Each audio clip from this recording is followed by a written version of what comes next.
Hi, it's Amanda. Welcome to my channel. Let me just start this by saying I've got 2 kids and another on the way and a lot to do, and I don't always have time to clean up before doing things. So this is not staged at all. I just finished my Black Friday haul video, which will have come out before this one, so check that out if you haven't done so already.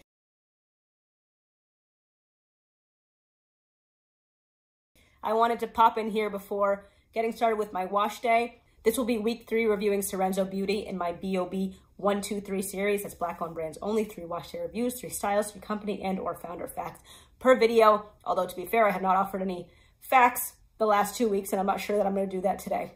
Maybe I'll put some in the description box. I am just popping in to show you, this is actually my day 8 hair. I didn't have a chance to wash my hair yesterday. So I have been wearing my braid out for 8 days. And I mean, yeah, okay. In week 1, I had some flakes with my twist out. It looks like in week 2, I have some flakes with my braid out, but it's so minor. And like, I don't go anywhere, so who's seeing it? My hair feels great. You can see the shine. You can see I still have definition. Again, this is day 8.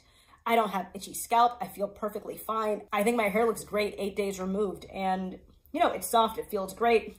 Not much more to say. Again, I'm not really excited about these products for some reason still. But look at these results. You can't argue with results. I don't know why I'm not excited. I really don't. I would definitely recommend these products. I'm gonna go and pre-poo my hair, work out, and I will be back. It is week 3, and as of 1 brand ago, maybe 2 brands ago, I now do blowouts in week 3. I don't know what I'm gonna do with my hair once I blow it out. I might end up just putting it in a bun because I haven't given any thought to it. I haven't had time to. I will come back and blow out my first section on camera like I normally do. And then when I'm done, I'll come back and walk through my review of all the products that I've used over the last 3 weeks. And next week, I will be reviewing the last brand in my current stash, not including my Black Friday purchases, and that is the Garden of Bloom. And then I will kick off my Black Friday products. Aiden's yelling, I gotta go. I will be back. Wow, I did not record that. I'm sorry, I just did this whole thing. I was talking for like 10 minutes and then I went to turn it off and saw that I wasn't recording. Long story short, I was noting that my hair feels really good now. And I was really glad that I had a chance to test out the leave-in conditioner, having left it in my hair for about 45 minutes, because I now set my hair in the shower, whether it's braids or twists. I don't let leave-in conditioners sit anymore. And I've been noting that when I apply it, like it doesn't feel good. And even today, my hair felt really soft and really well conditioned after I rinsed out the deep conditioner. But as soon as I applied the leave-in, like it started getting a little bit tangly. It felt a little bit more coarse and it just wasn't a good experience. But having let my hair sit for about 45 minutes, it feels good after the leave-in conditioner. I mean, it's not like the best leave-in conditioner I've ever experienced, but it feels better in my hair than it did in weeks 1 and 2. So this is the kind of leave-in conditioner that works better, at least, if you are the person that's leaving your leave-in conditioner in for a good amount of time before you start styling. So I went over that. I mentioned that I'm in a really big hurry and I have to blow dry my hair in less than an hour, which is pretty quick for me. I don't know if I can do it, so I'm going to rush through this process. I'm not using the pudding because the pudding is water-based, so I'm using my BoB Luxuries Blooming Butter. So I have the leave-in conditioner in, blow dry, butter, and then I'm sealing with this oil. I said a bunch of other stuff too. I'm really annoyed that I did this. I will be back when I'm done blow drying my hair, just to show you what it looks like, and then I'll be back later to conclude the video because as I said, I have to go. All right, so I'm all done. I ended up not really wanting to put that much strain on my ends, so I didn't really blow dry the ends in the end, since I think I'm just gonna put it up in a bun for the week. I need to leave like 5 minutes ago, so I'm just gonna do that really quickly. And I will be back later when I'm ready to conclude the video.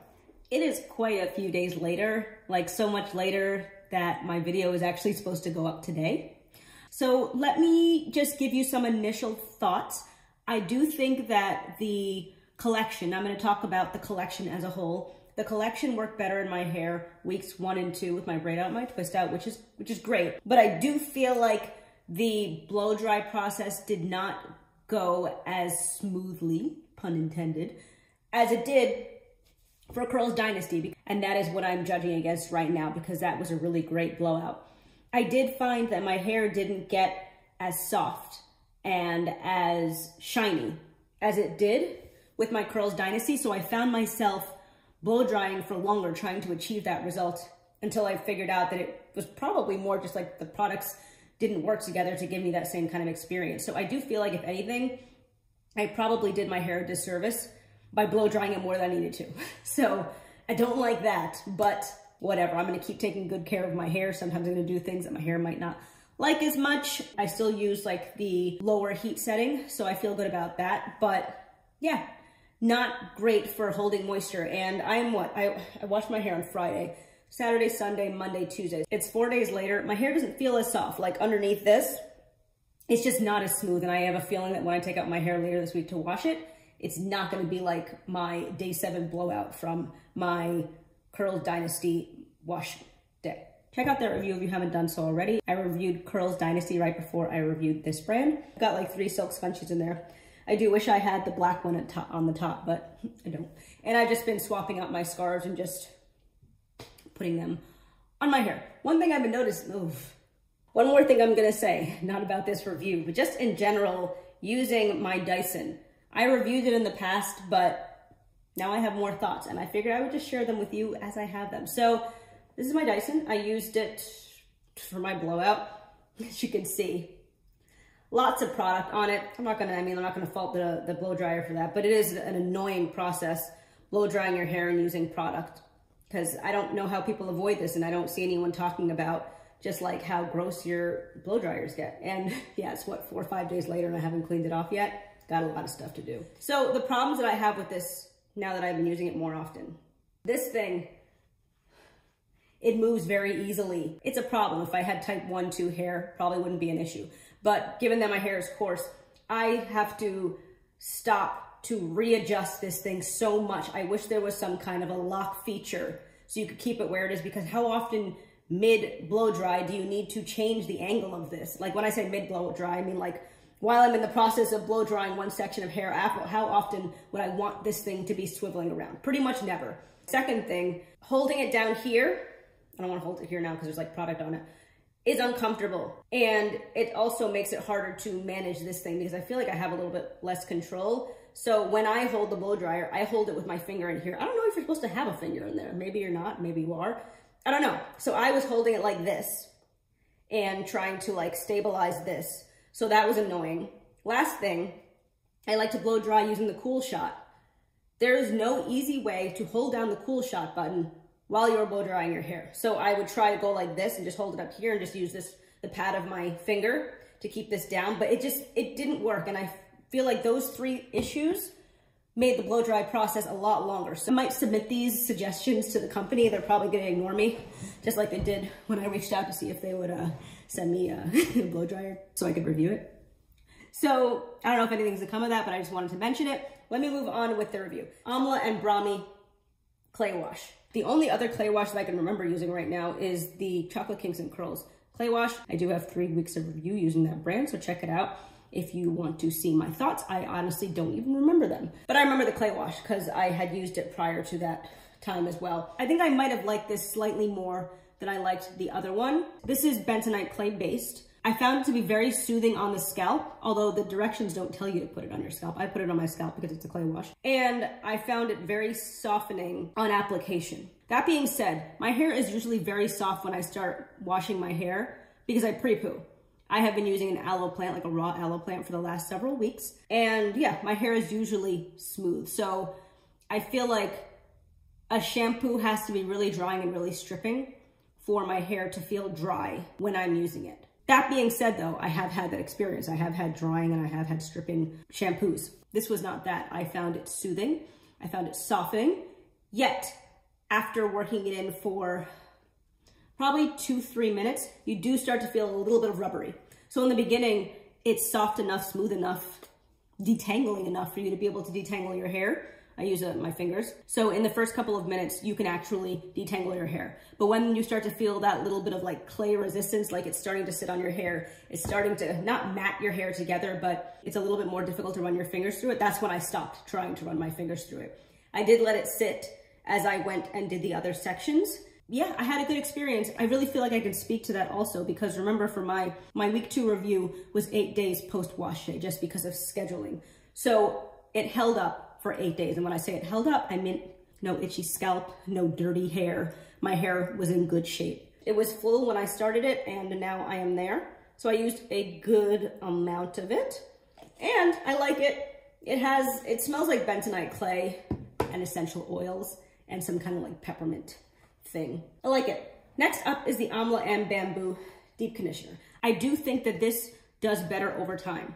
Week 1 was good. Week 2 was more good. And week 3, I think, was the best of them. It's not very slippery. It does provide slip, but I mean, I've used some really, really slippery deep conditioners recently, and it's not as slippery as those really, really slippery deep conditioners, but I think it's very good. And I think I mentioned this in week 2. It seems to do better in my hair, at least, when I keep it in my hair longer. The first week, I think I just did like a strict 30-35 minutes because scheduling again, and I rinsed it out. My hair didn't feel as soft after 30-35 minutes versus when I used it for like an hour, hour and a half in weeks 2 and 3. There was a noticeable difference, but it also could be that it just starts to work better over time. So I don't know. Open question there, but in the end, I think this is a really good deep conditioner. Again, not incredibly slippery. So if you're looking for something incredibly slippery, I would look at something else. Definitely a quality product. And one of the things that I pay a lot of attention to when I'm judging a deep conditioner, how does it feel after you rinse it out? It felt really good after rinsing it out. Still very soft, still very smooth, very moisturized, and easy to detangle. Enter the Avocado and Honey Leave-In Conditioner. I do not like this. Yeah, I'll say it. Okay, the first week, again, I started reviewing these products 12 months after purchase. I think it was 12 months. I don't remember, I mentioned it in my first video. And they say that they expire, or rather to use them within the first 9 months. Granted, they were all unopened. This was the only one that seemed to have some kind of like separation issue. So if you remember my first video, when I was squirting, it was pretty much coming out looking like water. But I mean, I shook it up, I shook it up, I shook it up, I shook it up, I shook it up. And now I think it looks like it's supposed to look. It is a very light lotion kind of consistency. I prefer thicker products, including thicker leave-ins. That being said though, you can have a very moisturizing, very slippery, very just like good feeling leave-in conditioner that's not thick. I have experienced that. This was not that.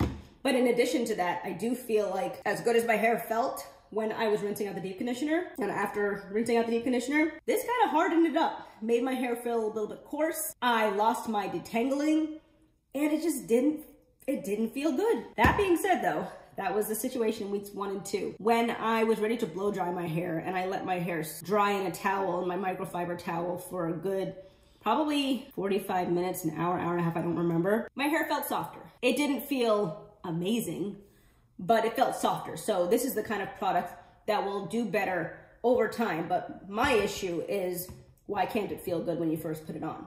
And I only say that because I've used a lot of leave-in conditioners that feel amazing when you put them on, and they feel amazing a little bit later. So why not have both if you know that you can have both? Maybe this is just like, you know when you have like a primer for makeup, which granted I never use, but I have used one in the past, and you put them on your face, they don't make your face feel like moisturized or like good sometimes. I don't know if that's their purpose. But anyway, it's a good foundation for the next product, like your makeup. It's possible this is just a good foundation for, I'm gonna move on now. Pretty much I'm just saying, not great on application, good if you leave it in your hair. Not necessarily a fan, don't like the consistency, but if I was using this collection, I would continue to use this collection. Sorry, I just had a scroll text from my mother that our all-time favorite bagel place from when I was a child is going out of business. That's humongous news. It's definitely a neighborhood gem, so wow. Let me finish with this though, and then I'm gonna, okay. The hair pudding. I really like this hair pudding. Oh, let me just tell you, this says, a moisturizing delight with great slip, improves manageability for easy detangling without weighing hair down. Yeah, it didn't wear my hair down because it's like essentially weightless, but I don't agree with any of these things that it's saying that it will do. But let me know in the comments section if you have used this product and it did do that for you. Me and my hair, or rather my hair, I don't put it on my body, didn't find that. But I found that with this. This was very slippery, provided great, I would say great hold, because if you see my day 7, day 8 results from my weeks 1 and 2, great results on days 7 and 8. That's a big deal. I don't do much with my hair. I've pretty much just been sleeping on a satin pillowcase. not really doing much else. Sometimes I'll put in some silk scrunchies, sometimes I'll wrap a scarf around, but I was not doing much. I wasn't trying. And to have that amount of definition after that amount of time, I will always attribute that to the styling products, and more specifically the last styler that you put in. So I think this is a great hair pudding. I mean, it's thick, it's a consistency I like. I used a good amount of it, but that's because I liked it so much. But after 3 weeks, I mean, like, I have a lot of this product left. And let me just show you how much I put in a ton of leave-in conditioner every week because I was like, I figure the more I put in, the better it'll work. That just didn't happen. While I'm doing this, let me just show you the deep conditioner. I use a lot of the deep conditioner. Not much else to say. I think it's a great pudding because it did everything you wanted to do. It's slippery and detangling. It provides great hold. It's not crunchy. Oh, I forgot. My hair was flaking in weeks 1 and 2. Not a lot. Maybe I put in too much, but you know, I completely forgotten about that. And it's possible I could have gotten rid of the flakes. I've never really tried to do that before. Also, it's possible I used too much. I don't know. I would say that this is a great product. If it flakes, maybe use a little bit less and see what happens. But I run out of weeks, so I'm not going to be doing that. And then the last product is the Tea Tree Scalp Oil. It's kind of hard for me to judge this, other than to say that I don't remember if it was both weeks 1 and 2, but amazing shine in at least one of those weeks. The shine, I think it was with my twist out, was just like out of this world for me. So I would say from that perspective, it was very good. But applying this after blow drying my hair, I didn't get that shine. Like my hair, if you look at my video like a few minutes ago, my hair is not shiny in its blown out state, whereas I feel like it was with Curls Dynasty, and I didn't even use an oil for Curls Dynasty. It's kind of hard for me to judge an oil. It has great ingredients in it, so I hope that that means that it was at least doing healthy things for my hair. That's always what I hope for. For a braid out, for a twist out, it's a great topper. It's a great shiner. I don't know if it sealed in the moisture from the hair pudding. It's possible that it did. I can't make that judgment because I don't know. But I think it's a good oil. It doesn't smell good, but I find like a lot of oils, they're just kind of a mix of essential oils. They're not often going to smell good. I don't necessarily want fragrance put in artificially into my hair oil. So I'm fine with that. And as I've said multiple times, my hair doesn't seem to retain scent or stench, so it doesn't affect me. So that brings me to the end of the review and to the video. Next week, I will be reviewing my Garden of Bloom products, and then after that, I will be getting to my Black Friday products, and I will maybe post polls on my channel to see which ones you might want to see first, because I'm going to be reviewing those over the next several months. So if you want to see something sooner rather than later, go for it. I'm getting another call from my parents, so let me take that. Thank you for watching. If you like my content and haven't done so already, please consider subscribing, like, comment, and share, and I'll talk to you in my next one. Thanks, and have a good one.